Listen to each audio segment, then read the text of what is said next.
ఒక్కరికి వందనాలు తెలుపుకుంటూ దేవుని యొక్క సన్నిధిలో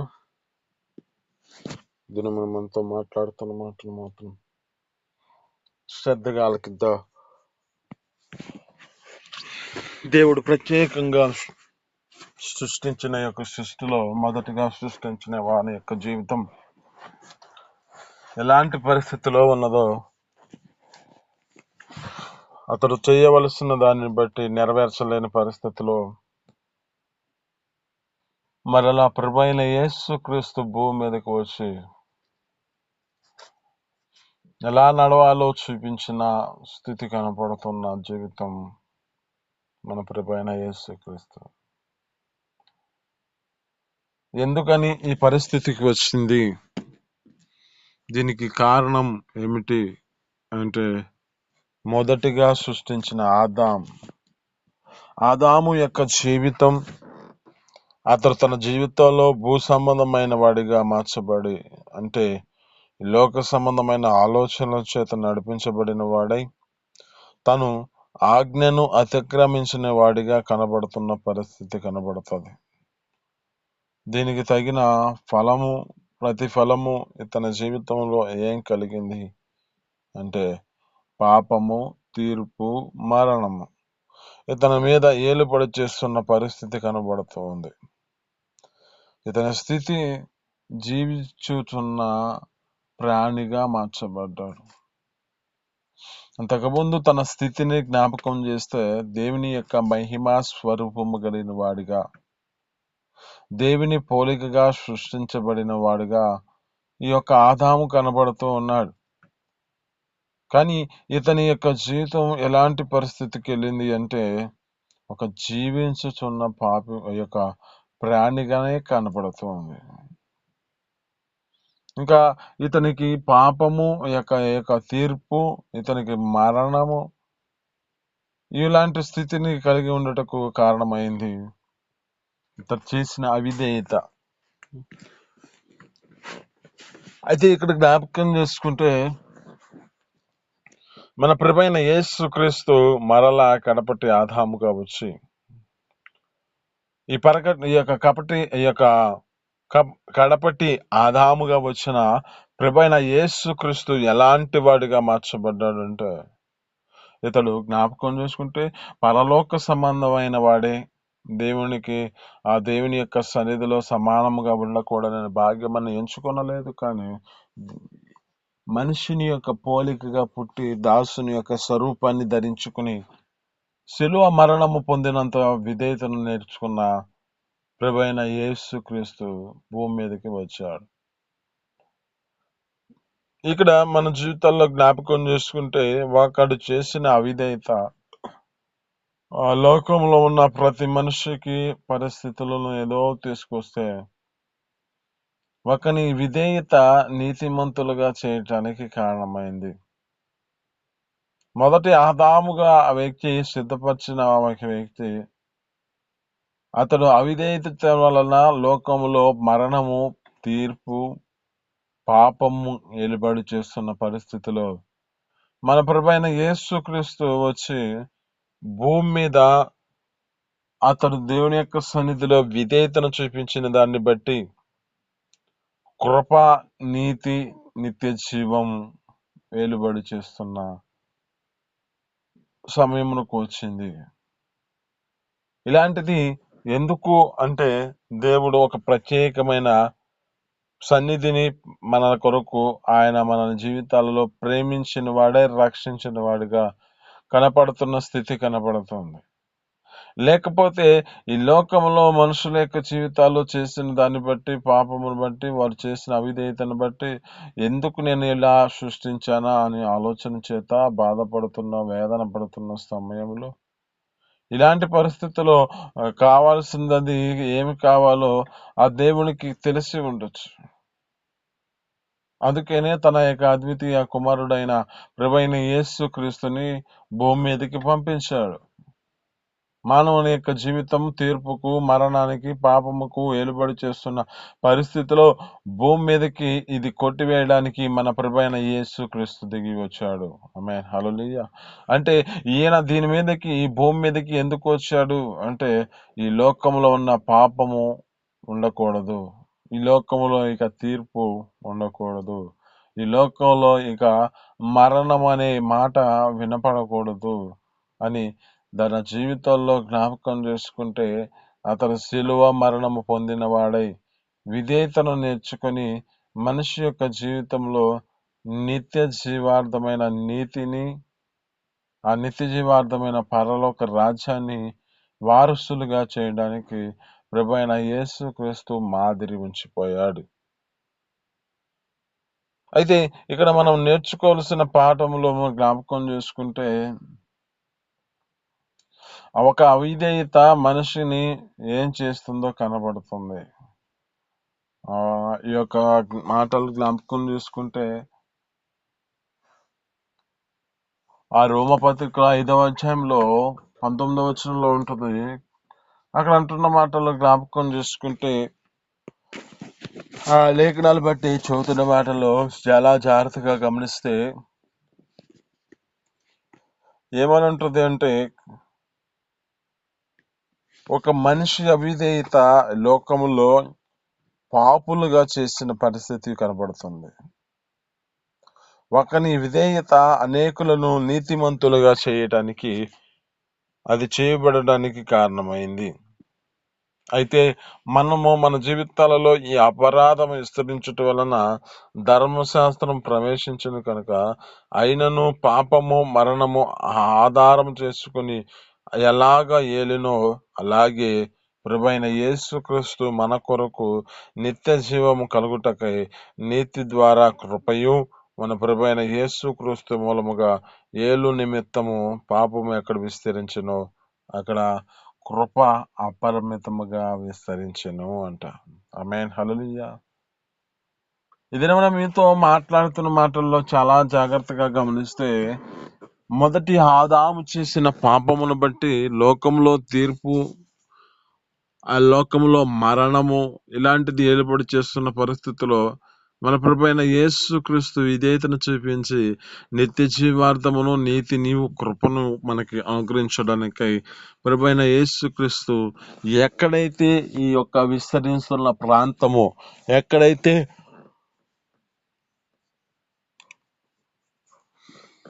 ఈ యొక్క పాపం విస్తరిస్తుందో అక్కడ దేవుని యొక్క కృప అపరిమితముగా విస్తరించే ఉండెను అంటున్నాడు.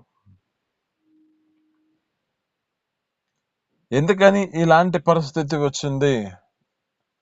ఎందుకని ఈ విధమైన సన్నిధిలో దేవుడు అలాంటి పరిస్థితికి తీసుకొచ్చాడు అంటే, అక్కడ జ్ఞాపకం చూసుకుంటే ఆయన అంటున్నాడు, ఏమంటున్నాడు అంటే, ఈ చరుల యొక్క భూమి మీద వీరి యొక్క నరుల యొక్క చెడుతనం భూమి మీద ఊహకంతా జ్ఞాపకం చేసుకుంటే కేవలం చెడ్డదానికి కనపడుతుంది అంట. ఈ యొక్క ఊహ అంతా ఇలాంటి పరిస్థితికి వెళ్ళిందంట. ఆ పరిస్థితిని చూసి దేవుడు ఎందుకు ఈ భూమి మీద వీరిని చేశానా అని ఆలోచిస్తున్న పరిస్థితి వచ్చింది. ఆలోచించిన ఆ యొక్క దేవుడు ఏమనుకుంటున్నాడంటే, ఈ భూమిని తుడిచివేయాలి ఆలోచనతో తన జీవితంలో జ్ఞాపకం చేసుకుంటే సంతాపడుతున్నాడు, హృదయంలో నొచ్చుకుంటున్నాడు. ఈ వేదనకరమైన పరిస్థితి దేవునికి ఎందుకు వచ్చింది అంటే, మానవుడు చేసిన అవిధేయత, మానవుడు చేసిన పాపము, మానవుడు చేసిన ఇలాంటి స్థితిని బట్టి ఆయన జ్ఞాపకం చేసుకుని బాధకరమైన పరిస్థితిలోకి వెళ్ళిపోయాడు. భూమి మీద నరుల యొక్క జీవితాలు ఎలాంటి పరిస్థితి వచ్చిందా? అందుకే యెషయా గ్రంథంలో 1వ అధ్యాయంలో 2వ వచనంలో అంటాడు, ఆయన ఏం చేస్తున్నాడంటే సృష్టికి బోధించుకుంటున్నాడు. వేదనకరమైన పరిస్థితిని తన జీవితంలో బోధించుకుంటున్న పరిస్థితి. ఎందుకు అంటే, ఆయన బోధలో ఆయన స్థితిని బట్టి ఆయన అంతగా నడిపించబడి, ఆయన అంతగా భారం కలిగి ఆ వ్యక్తిని సృష్టించి ఆ యొక్క తన చేతుల ద్వారా మట్టితో సిద్ధపరిచిన ఆ మానవుడు ఏ పరిస్థితికి వచ్చాడో దాన్ని చూసి బాధాకరమైన పరిస్థితికి వచ్చాడు. వారిని ప్రణాళికలో ఒక నిత్య జీవార్థమైన పరలోక రాజ్యంలోనికి వీరిని తీసుకెళ్లాలని ఆలోచన చేత నడిపించబడుతున్న ఆ పరిస్థితుల్లో జ్ఞాపకం చేసుకుంటే వీరు లోక సంబంధమైన ఆలోచనల చేత నడిపించబడుతూ వీరి యొక్క జీవితాల్లో కన్నులు తెరవబడతాయి, దేవతల వల్ల మార్చబడతామనే ఆలోచన చేత నడిపించబడి ఆయన ఆయన చెప్పిన మాట ప్రకారం జీవించలేని పరిస్థితి వచ్చింది. వారితో అన్నాడు, నిశ్చయంగా మీరు ఈ ఫలము తిన్న ఎడల మీరు చచ్చేదరు మీరు అంటున్నాడు. ఆయన ఇక్కడ జ్ఞాపకం చేసుకుంటూ 2వ వచనంలో అంటున్నమాట, యెషయా గ్రంథంలో 1వ అధ్యాయంలో 2వ వచనంలో అంటున్నాడు, ఆకాశము ఆలకించు, భూమి చెవియొగ్గు, నేను పిల్లలను పెంచి గొప్పవారు చేసేదని, కానీ వారు నా మీదకు తిరుగుబాటు చేశారు అంటున్నాడు. మరి ఈ దినము నీతో మాట్లాడుతున్న మాట ఏమిటంటే, మొదటిగా ఆదాముగా సృష్టించబడిన ఆయన ఆ యొక్క జీవితంలో పాపం చేసి దేవునికి వ్యతిరేకంగా మార్చబడిన పరిస్థితిని చూసుకొని దేవుడు సృష్టితో బోధించుకుంటున్న పరిస్థితే, ఆకాశం ఆలకించు, భూమి చెవియొగ్గు, నేను పిల్లలను పెంచాను, గొప్పవారిగా చేశాను. ఇదేమో నీతో మాట్లాడుతున్న మాట. నువ్వు పెంచిన కుమారులే కానీ, నీవు పెంచిన కుమార్తెలే కానీ నీ మాట వినకపోతే నీకు ఎంత బాధ కలుగుతుందో, మరి మన ప్రభువైన యేసుక్రీస్తు యొక్క సన్నిధిలో ఆయన సృష్టించిన మన యొక్క ప్రణాళికలో మనల్ని ఆ విధమైన సృష్టిగా మన ప్రణాళికల్లో ఏర్పరచుకున్నాడు కదా, ఒక ప్రత్యేకమైన స్థితిలో ఆశీర్వదించాడు కదా. ఎలా ఆశీర్వదించాడో మనకు కనబడుతుంది కదా. 1వ అధ్యాయంలో ఆదికాండంలోనే 28వ వచనంలో అంటాడు, ఎట్లనగా వారిని ఆశీర్వదించాడంట, ఫలించండి, అభివృద్ధి పొందండి, విస్తరించండి, భూమిని నిందించండి, దానిని ఏలండి అని చెప్తున్నాడే. మరి ఈ విధమైన స్థితిలో నడిపించబడుతున్న వాడి యొక్క పరిస్థితి ఎలా వెళ్ళిపోయింది?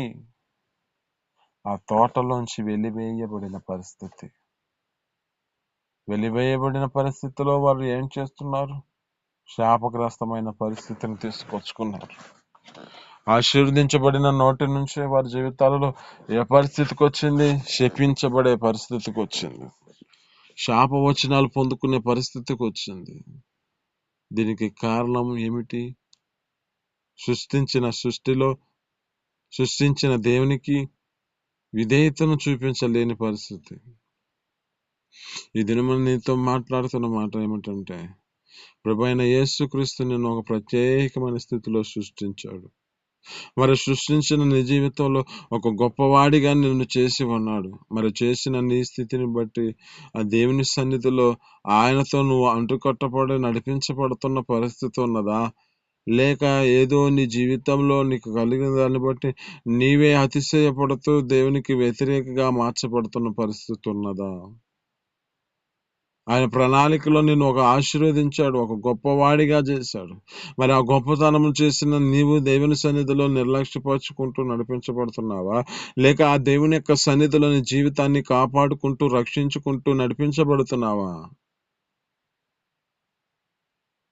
మొదటిగా సృష్టించబడిన ఆదాము యొక్క జీవితంలో అంతగా ఆశీర్వదించి వారిని అంతగా తన జీవితంలో ఒక ఉన్నతమైన స్థితిలో నిలబెట్టుకుంటే, వారు నిలబెట్టిన వాణినే మర్చిపోయి తమ జీవితాలలో లోక సంబంధంలో ఉన్న మాటలను విని వారి జీవితాలలో ఏ పరిస్థితికి వచ్చిందో కనపడుతుంది.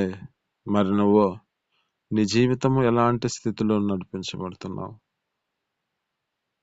మొదటి ఆదాముగా సృష్టించబడిన వారు అవిధేయతన వలన లోకములో మనుషుల యొక్క జీవితాలలో పాపం ఏలుబడి చేస్తున్న పరిస్థితుల్లో వారి జీవితాలలో మరణకరమైన పరిస్థితికి వెళ్తున్న సమయంలో ప్రభువైన యేసుక్రీస్తు మరలా శిలువ త్యాగం చేయబడి, యేసుక్రీస్తు శిలువ త్యాగం చేసి ఆయన విధేయతను చూపించిన వాడే ఆ విధేయతలో అనేక మంది మన జీవితాలలో పరిస్థితులను బట్టి నీతిమంతులుగా, నీతిని అనుసరించేవారుగా ఆ నిత్య జీవార్థమైన పరలోక రాజ్యమును వారసులుగా చేయడానికి దేవుడు మన ప్రభువైన యేసుక్రీస్తు విధేయతను చూపించాడే. మరి నీ జీవితంలో ఈ నిత్య జీవార్థమైన పరలోక రాజ్యంలోనికి వారసులుగా చేయబడుటకు నీవు ఆయన మాటను ఆలకించి నడిపించబడుతున్న పరిస్థితి ఉన్నదా? లేక ఆదాము వలె నీ జీవితంలో మాటను తునీకరించి వెలివేయబడిన పరిస్థితి వస్తుందా? గుర్తు చేసుకో. దేవుని సన్నిధిలోనికి వస్తున్నావు, దేవుడు నిన్ను ఆశీర్వదించాడు, దేవుడు ఒక ఉన్నతమైన స్థితిలో ఉంచాడు. అయితే నిన్ను ఆశీర్వదించిన దేవుడినే నేను విడిచిపెడుతున్న పరిస్థితి ఉన్నదేమో. ఈ దినము నీతో స్పష్టంగా మాట్లాడుతున్న మాట, గొప్పవారిగా చేశాడు నిన్ను. మరి గొప్పవారిగా చేసిన ఆ దేవుడిని నువ్వు మర్చిపోతున్న పరిస్థితి వస్తుందా? నీవెంతగా ప్రేమించి నీ జీవితంలో నడిపించబడుతున్న నీకు కుమార్తెలే కానీ నువ్వు ఎంతగా వారు నీకు వ్యతిరేకంగా మార్చబడితే నువ్వు ఎంత బాధన వేదన చెందుతావో. మరి ఆయన సృష్టితో బోధిస్తున్నాడండి, కన్నీళ్లు విడుస్తున్నాడు తన జీవితంలో. ఆకాశమా ఆలకించు, భూమి చెవియకు, నేను పిల్లలను గొప్పవారిగా చేశాను, కానీ వారు నా మీదకి తిరుగుబాటు చేస్తున్నారని ఎంత బాధనకరమైన స్థితిలో తన జీవితాన్ని నడిపించుకుంటున్నాడు. ఈ దినము నీతో మాట్లాడుతున్న మాటను బట్టి నీవు ఆశీర్వదించబడితే ఆయనకి మహిమ కలుగుతుంది. నీవు ఆశీర్వదించబడితే నీవు ఫలించుట వలన ఆ తండ్రికి మహిమ, ప్రభువైన యేసుక్రీస్తు శిష్యులుగా నువ్వు మార్చబడతావు. మరి నువ్వు ఆ సృష్టిలో నిన్ను ప్రత్యేకమైన స్థితిలో నిన్ను పిలుచుకున్నాడు. ఈ పిలుపులో నీ జీవితం విధేయతను నేర్చుకుంటున్నావా, లేక అవిధేయతతో నువ్వు నడిపించబడుతున్న పరిస్థితి? నువ్వు చాలా జాగ్రత్తగా గమనిస్తూ ఆ దేవుడు సృష్టించిన సృష్టిలో మొదటి ఆదాము చేసిన పొరపాటు వలనే ఇప్పుడు మరలా కడపటి ఆదాముగా ప్రభువైన యేసుక్రీస్తు వచ్చి చూపించి ప్రతి మరణ బంధకాలన్నిటినీ విడిపించేశాడు. ఇంక నువ్వు మళ్ళీ అదే స్థితిలోకి వెళ్ళే పరిస్థితి వస్తుందా, లేక ఆ దేవుని సన్నిధిలో నిలకడ కలిగి దేవుడు చేసిన తెలుగు త్యాగాన్ని మర్చిపోకుండా నిలబడగలుగుతున్నావా? ఆయన నీ కొరకు ఇంత రక్తాన్ని ఇచ్చి, అంత రక్తము ఆయన కొరకు, ఆయన మన కొరకు ఏ విధంగా ప్రాణాన్ని పెట్టి ఉన్నాడే. ఈ ప్రాణాన్ని మన జీవితాలలో ఆయన చూపించిన విధేయతను బట్టి మన జీవితాల్లో నిత్య జీవార్థమైన పరలోక రాజ్యాన్ని ఇవ్వాలని ఆలోచన చేత నడిపించబడుతున్న వారిని విడిచిపెట్టిన పరిస్థితి వస్తుందో, లేక ఆ నిత్య జీవార్థమైన పరలోక రాజ్యముకు వారసులుగా చేయబడటకు ఆయన చూపించిన విధేయతకు నువ్వు కూడా విధేయతను చూపించి ఆ మార్గంలో నిలకడగా ఉంటున్నావో, అటు స్థితి నీ జీవితంలో కలిగి ఉండును గాక. ఇది నువ్వు నీతో మాట్లాడుతున్న మాటను బట్టి స్పష్టంగా ఒక అవిధేయత మనిషికి పాపం చేస్తుంటే, ఒక నివిధేయత లోకములో నీతిమంతునిగా చేస్తుంది. ఇక్కడ అంటున్నాడు, పాపం ఎక్కడ విస్తరించిందో అపరిమితమైన కృప అక్కడ విస్తరిస్తుంది అంటున్నాడు. నిన్ను నీ జీవితంలో ఏ లోకంలో ఏ స్థితిని బట్టి ప్రత్యేకమైన స్థితిలో పిలుచుకున్నాడే. చీకటి అనే పాపముల నుంచి నిన్ను ఒక ప్రత్యేకపరిచి ఆశ్చర్యకరమైన తన వెలుగులోనికి, ఆశ్చర్యకరమైన వెలుగు, ఈ వెలుగులోనికి పరిశుద్ధతలోనికి నిన్ను తీసుకొచ్చాడే. మరి ఆ పరిశుద్ధతలో నువ్వు నిలబడగలుగుతున్నావా, లేక వెనుక తిరుగుతున్నావా? వెనుక తిరుగుతున్న పరిస్థితి వస్తే దేవునికి నువ్వు వ్యతిరేకంగా మార్చబడినట్లే. వెనుక తిరుగుతున్న పరిస్థితి వస్తే దేవునికి వేదనాకరమైన పరిస్థితిని తీసుకొచ్చినట్లే. తన హృదయంలో నొచ్చుకుంటున్నాడంటండి. అసలు అక్కడ మాట్లాడుతున్న మాటను జ్ఞాపకం చేసుకుంటే సంతాపపడి హృదయంలో నొచ్చుకుంటున్నా. ఎందుకు ఈ భూమి మీద నరుని సృష్టించానా, ఎందుకు ఈ నరుని సృష్టించానా? మనం అప్పుడప్పుడు అనుకుంటూ ఉంటాం, ఎందుకు నేను ఈ బిడ్డను కన్నానా, నువ్వు అనవసరంగా పుట్టావు అని చెప్పి ఏది పడితే అది మాట్లాడుతూ ఉంటాం. మరి నీ జీవితంలో ఎంతగా వేదనకు చెందితే ఆ మాట అంటావు? మరి ఆ ప్రభువైన యేసుక్రీస్తు కూడా ఎంతగా బాధ చెందుతున్నాడు గుర్తు చేసుకో. ఆయన మార్గంలో నువ్వు నిలకడగా నిలబడుతున్నావా, లేక ఆయనకి విధేయతను చూపించకుండా అవిధేయతలో నడిపించబడుతున్న బాధనకరమైన తన జీవితంలో సంతాపపడుతూ హృదయంలో నొచ్చుకుంటున్న పరిస్థితి? యెరెమీయా గ్రంథంలో అంటున్నాడు, చాటును ఏడుస్తున్నానని చూస్తున్నాడు ఆయన. మనం చేస్తున్న పొరపాట్లను బట్టి, మనం చేస్తున్న పాపమును బట్టి, మనం చేసిన దోషమును బట్టి ఆయన బాధ చెందుతూ చాటును ఏడుస్తున్నాడట. వేదనకరమైన పరిస్థితి. మరి దినము నీతో మాట్లాడుతున్నా, ఆయన చూపించిన విధేయతకు నువ్వు కూడా విధేయతను నేర్చుకొని ఒక నీతితో నడిపించబడి ఆయనకు మహిమ తీసుకొసుకుందువు గాక. ఈ మాటలు మీ వెనుకడిలో దీవించి ఫలించును గాక. చిన్ని ప్రార్థన. పరిశుద్ధుడ, జీవాధిపతి, ఆశ్చర్యకరుడ, మహోన్నతుడానికి స్తోత్రాలు. మీ అపారమైన ప్రేమ చేత ఈ యొక్క నా తండ్రి ఉదయకాలం మాతో మాట్లాడిన మాటలు బట్టి నీ స్తోత్రాలు. అయ్యా, మొదటి ఆదాముగా సృష్టించబడిన వాడు పాపం చేస్తే నా తండ్రి, అయ్యా మరలా మీరు కడపటి ఆదాముగా వచ్చి నా తండ్రి విధేయతను చూపించి లోకములో ఉన్న మరణాన్ని, అయ్యా నా తండ్రి బంధకాలన్నింటిని విడిపించిన దేవానికే వందనాలు, స్తోత్రాలు తండ్రి. అయ్యా మా జీవితాలలో నీతితోనూ, అయ్యా నా తండ్రి ఆ యొక్క నిత్య జీవార్థమైన పరలోకములను నా తండ్రి మాకు ఇవ్వాలనే ఆలోచన చేత, కృపను నా తండ్రి నీతిని మాకు ఇచ్చిన దాన్ని బట్టి నేను స్తోత్రాలు. వాటిలో మా జీవితాలు నిలకడగా ఉండి అయ్యా నా తండ్రి అంతవరకు మా జీవితాలను కాపాడుకుంటూ రక్షించుకుంటూ నా తండ్రి నీకు మహిమ తీసుకొచ్చేవారుగా మార్చబడి కృపను మాకు దయచేయమని యేసు పరిశుద్ధ నామములో పొందుకొని జీవిస్తున్నాను తండ్రి. ఆమేన్.